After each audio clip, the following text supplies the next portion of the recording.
നല്ല സോഫ്റ്റും ക്രിസ്പി ആയിട്ടുണ്ട്.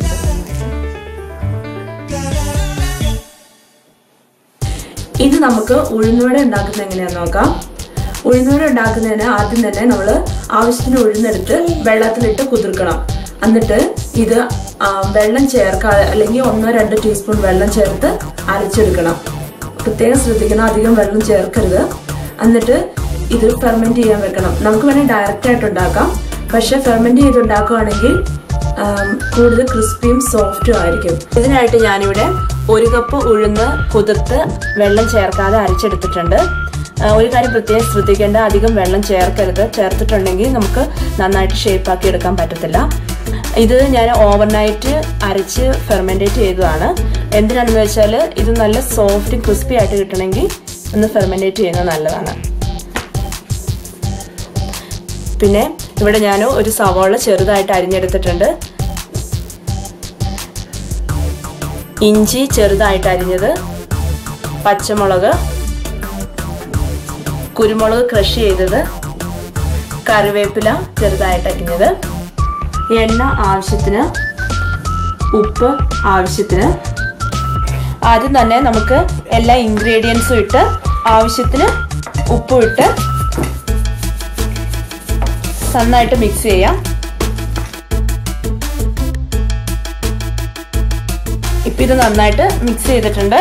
ഇനി ഇതിൻ്റെ ഉപ്പൊക്കെ പാകത്തിനാണോ നോക്കി റെഡിയാക്കാം. ഇത് നമുക്ക് ചീനിച്ചട്ടി ചൂടാവുമ്പോൾ അതിലേക്ക് ആവശ്യത്തിന് എണ്ണ ഒഴിച്ചു കൊടുക്കാം. ആദ്യം തന്നെ എണ്ണ ചൂടായി കഴിയുമ്പോൾ നമ്മുടെ ഇടത് കൈ പതുക്കെ ഒന്ന് നനച്ചെടുക്കുക. കാരണം ഇത് മാവ് ഒഴിക്കുമ്പോൾ ഒട്ടിപ്പിടിക്കാതിരിക്കാൻ വേണ്ടിയാണ്. എന്നിട്ട് മാവ് എടുത്തിട്ട് ജസ്റ്റ് ഇങ്ങനെയാക്കി നമ്മുടെ ചൂണ്ടുവിരലൊന്ന് നനച്ചിട്ട് ഒരു തുള ഉണ്ടാക്കണം. എന്നിട്ടിത് എണ്ണയിലേക്ക് ഇട്ട് കൊടുക്കണം.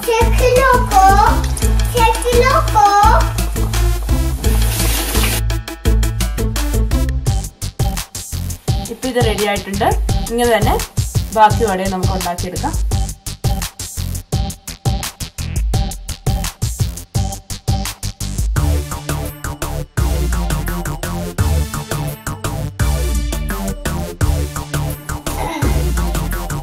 ഇത് നല്ല സോഫ്റ്റും ക്രിസ്പി ആയിട്ടുണ്ട് നന്നായിട്ട്. ഇന്നത്തെ സ്പെഷ്യൽ പെപ്പർ ചിക്കനാണ്. ഇതിനാവശ്യമുള്ള സാധനങ്ങൾ: ചിക്കൻ 1 കിലോ, സവാള 4 എണ്ണം ചെറുതായി അരിഞ്ഞത്, തക്കാളി 2 എണ്ണം, വലിയൊരു കഷ്ണം ഇഞ്ചി ചതച്ചത്, 3 വലിയ വെളുത്തുള്ളി ചതച്ചത്, പച്ചമുളക് 6 എണ്ണം, എരിവിനനുസരിച്ച് കൂട്ടാം,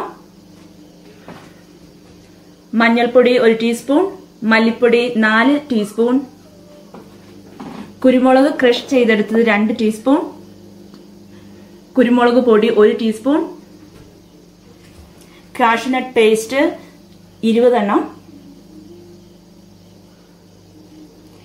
ഇത് ഗരം മസാല ഉണ്ടാക്കുന്നതിന് വേണ്ടിയുള്ള സാധനങ്ങളാണ്. ഇന്ന് ഞാനിവിടെ ഉണ്ടാക്കുന്നത് ബട്ടർ ചിക്കൻ ആണ്. ഇത് 2 സ്റ്റെപ്പായിട്ടാണ് ഞാൻ ഉണ്ടാക്കുന്നത്. ആദ്യം ചിക്കൻ മാരിനേറ്റ് ചെയ്ത് വെക്കും, പിന്നെ നമുക്ക് ഗ്രേവി ഉണ്ടാക്കാം. ചിക്കൻ മാരിനേറ്റ് ചെയ്യുന്നതിന് ആവശ്യമുള്ള സാധനങ്ങൾ: ഇവിടെ ഞാൻ 400 ഗ്രാം ബോൺലെസ് ചിക്കൻ എടുത്തിട്ടുണ്ട്, 1 ടീസ്പൂൺ കടലമാവ് പൊടി, 3 ടീസ്പൂൺ യോഗട്ട്, 2 വെളുത്തുള്ളി, വലിയൊരു കഷ്ണം ഇഞ്ചി, 2 പച്ചമുളക്. ഇത് ഞാനിവിടെ ഉണ്ടാക്കാൻ പോകുന്നത് മത്തങ്ങ എരിശ്ശേരിയാണ്. ഇതിനാവശ്യമുള്ള സാധനങ്ങൾ: മത്തങ്ങ ചെറുതായിട്ട് അരിഞ്ഞത് 1.5 കപ്പ്, വൻപയർ 1/2 കപ്പ്, തേങ്ങ 1.5 കപ്പ്, മുളക് പൊടി 1 ടീസ്പൂൺ, മഞ്ഞൾപ്പൊടി 1/2 ടീസ്പൂൺ, കുരുമുളക് പൊടി 1 ടീസ്പൂൺ, ജീരകം 1/2 ടീസ്പൂൺ, ഉഴുന്ന് 1 ടീസ്പൂൺ, കറിവേപ്പില, കടുക്, ഉപ്പ് ആവശ്യത്തിന്, എണ്ണ ആവശ്യത്തിന്, ഗീ 1 ടീസ്പൂൺ. ഇത് ആവശ്യത്തിന് വെള്ളം ഒഴിച്ച് ഉപ്പിട്ട് നമുക്ക് വേവിച്ചെടുക്കാം. ഇന്ന് ഞാനിവിടെ ഉണ്ടാക്കാൻ പോകുന്ന ബീഫ് കറിയാണ്. ഇത് വാഴക്ക ഇട്ട് വെക്കുന്ന ഒരു കറിയാണ്. ഇതിനാവശ്യമുള്ള സാധനങ്ങൾ: ബീഫ് 1 കിലോ, വാഴക്ക 2 എണ്ണം ഞാനിവിടെ വലിയ കഷ്ണമായിട്ട് അരിഞ്ഞു വെച്ചിട്ടുണ്ട്, സവോള 2 എണ്ണം ചെറുതായി അരിഞ്ഞത്, തക്കാളി 2 എണ്ണം അരിഞ്ഞത്, വലിയൊരു കഷ്ണം ഇഞ്ചി ചതച്ചത്, കറിവേപ്പില, മുളക്